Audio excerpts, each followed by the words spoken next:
गायनेकोमास्टिया is one of the most common problems that is faced in our clinic. बहुत सारे लड़के, बहुत सारे यंग मैन हमारे पास आते हैं विद द प्रॉब्लम कि उनके चेस्ट में बहुत ज़्यादा फैट है। उनको प्रॉब्लम होती है टाइट टी शर्ट्स पहनने में, स्विमिंग पूल में जाने में और पब्लिक प्लेसेस में अपनी टी शर्ट उतारने में। लेकिन सबसे बड़ी प्रॉब्लम गायनेकोमास्टिया के साथ उनको होती है, apart from social embarrassment, is personal confidence also. Gynaecomastia का सिंपल ट्रीटमेंट है दैट इज़ लाइपोसक्शन, साथ में gland removal and skin removal if necessary. अगर ज़रूरत हो तो ग्लैंड या स्किन को हम रिमूव करते हैं। One of the most common questions जो पेशेंट हमसे पूछते हैं वो ये है कि गायनेकोमास्टिया सर्जरी का कॉस्ट क्या है, गायनेकोमास्टिया ट्रीटमेंट करने में उनको क्या कॉस्ट आएगा, because they want to understand कि वो इसको अफोर्ड कर सकते हैं या नहीं, and are they getting the best price, या कई जगहों पे कम है, कई जगहों पे क्या है। So what are the factors that determine करते हैं कि गायनेकोमास्टिया ट्रीटमेंट का कॉस्ट कितना होना चाहिए। इस वीडियो में मैं इसी टॉपिक पे आपसे बात करने वाला हूँ।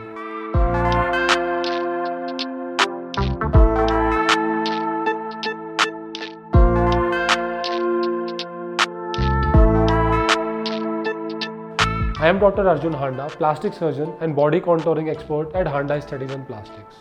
गायनेकोमास्टिया और मैन बूब्स बहुत कॉमन प्रॉब्लम है। इनलार्जमेंट ऑफ मेल चेस्ट को गायनेकोमास्टिया बोलते हैं। ये फैटी हो सकता है, ये ग्लैंडुलर हो सकता है, ये कॉम्बिनेशन हो सकता है।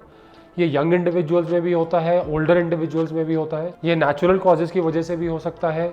कई certain problems such as liver failure, endocrine problems, kidney problems, या कई मेडिसिन लेने के बाद भी हो सकता है। At the end of the day इसका ट्रीटमेंट होता है लाइपोसक्शन, साथ में थोड़ा ग्लैंड रिमूव करना पड़े तो अलग से कट देना पड़ सकता है, और साथ में स्किन रिमूव करनी पड़ सकती है अगर गायनेकोमास्टिया बहुत ज़्यादा हो तो एंड में जाकर इसका कॉस्ट क्या चीज़ है जो इसका कॉस्ट डिटर्मिन करती है। अगर आप डॉक्टर से पूछेंगे तो कई लोग बहुत कम चार्ज करते हैं, usually in the range of 30 to 40,000। कई लोग बोलते हैं कि हमारे चार्जेस 75,000 to 1 लाख भी हैं। सो इतना वेरिएशन क्यों है?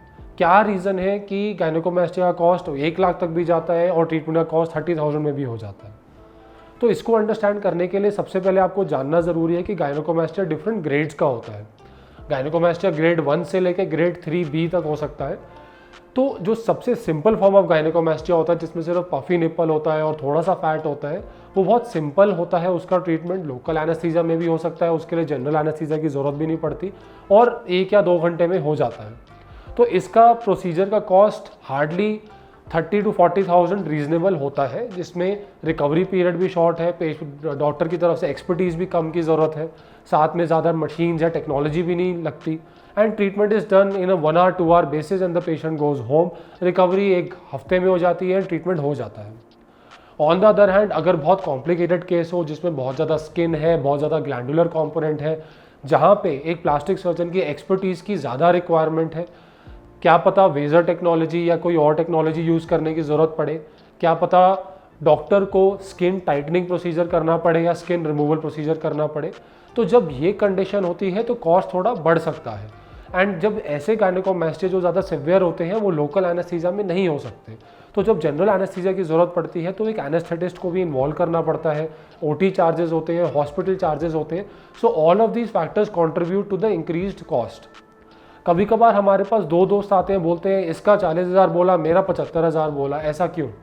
तो जब ग्रेड्स डिफरेंट है, काम डिफरेंट है, और कितना एफर्ट डालना पड़ेगा डॉक्टर को और कितनी अपनी एक्सपर्टीज़ यूज़ करनी पड़ेगी ट्रीटमेंट में, उसके बेसिस पे उन्होंने दोनों का डिफरेंट प्राइस बोला रहता है।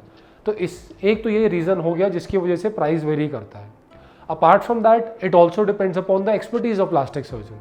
अगर कोई प्लास्टिक सर्जन बहुत ज़्यादा एक्सपर्ट है, जिसने थाउजेंड्स ऑफ केसेस करे हैं, ऑब्वियसली वो थोड़ा ज़्यादा चार्ज करेगा। उसने इतने ईयर्स का एक्सपीरियंस लिया है, उसके साथ आप ज़्यादा सेफ हो, उसके साथ ज़्यादा आपको चांसेस है कि आपको प्रॉब्लम नहीं आएगी। On the other hand, if the experience of the plastic surgeon is not that much, he may be charging a little less, वो आपको डेफिनेटली कम चार्ज करेगा। इसका मतलब ये नहीं है कि जो senior plastic expert plastic surgeon है वो बेटर है और जूनियर प्लास्टिक सर्जन बेटर नहीं है। It is just depends upon the affordability. अगर आप अफोर्ड कर सकते हैं तो आप उस प्लास्टिक सर्जन के पास जाए, लेकिन आपको ये ध्यान में रखना पड़ेगा कि वो लेस एक्सपीरियंस्ड है, और आपको खुद अपनी तरफ से असेस करना पड़ेगा whether you can trust that plastic surgeon. If he वो जेन्युइनली आपसे बात कर रहा है, आपके साथ को you know he is comfortable with you, and if you can afford you should go to the expert plastic surgeon. So this is common in every field. आप कोई भी सर्जरी कराएं, उसमें कोई सर्जन बहुत एक्सपर्ट होता है, कोई सर्जन एक्सपर्ट नहीं होता है। आप इस बेसिस पे चूज़ करते हो कि आप क्या अफोर्ड कर सकते हो। एक standard of medical care her doctor provide करता है।